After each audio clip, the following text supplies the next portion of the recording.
Séance d'apprentissage à l'autonomie à la tétée. Donc là, je suis en train d'apprendre à fanfaron à traiter tout seul. Donc je mets bien mes mains en dessous en entonnoir pour qu'il cale son menton correctement. Mes doigts sur le côté là pour empêcher les petites langues vagabondes de partir.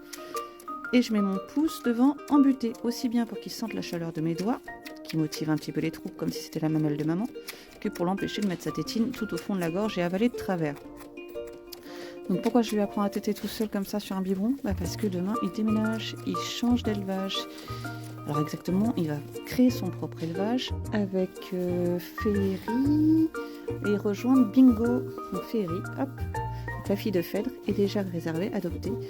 Et une autre copine là, ils partent ensemble dès demain pour faire bientôt un petit élevage qui sera destiné à la production fromagère et à la vente directe. Tout simplement. N'est-ce pas?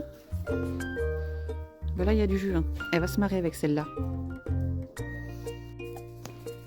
Alors, pourquoi prendre des bébés plutôt que des adultes? Tout simplement par rapport au coût.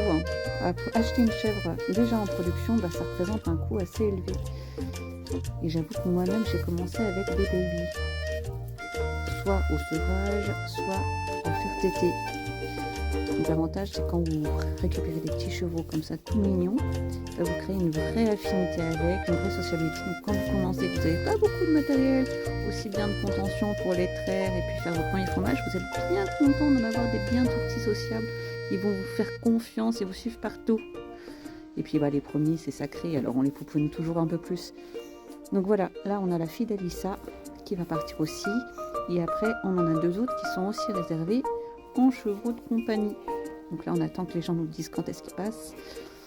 Et on essaie d'informer au maximum des soins nécessaires, du nombre de tétés par jour à cet âge-là, de pas de courant d'air quand c'est tout petit. C'est pas des chevaux qui vont pâturer à cet âge-là. On reste au chaud encore un bon petit moment. Et puis après, surtout beaucoup d'amour et de patience, parce que ça, niveau bêtises, on a du jus. On a toujours du jus. Et là, encore à cet âge-là, c'est presque mignon, c'est presque sage. T'es d'accord? T'es d'accord? Ouais. Bon, écoutez, je vais les laisser dormir maintenant. Parce que là, à part de faire papouiller, et puis moi, c'est moi qui vais rester à dormir avec eux. Hein. Ben oui. Tu te couches avec moi? Ah là là, celle-là, je l'ai prévenue, Nathalie. Je l'ai prévenue. Féerie, ça t'ira très bien comme prénom. Bonne soirée.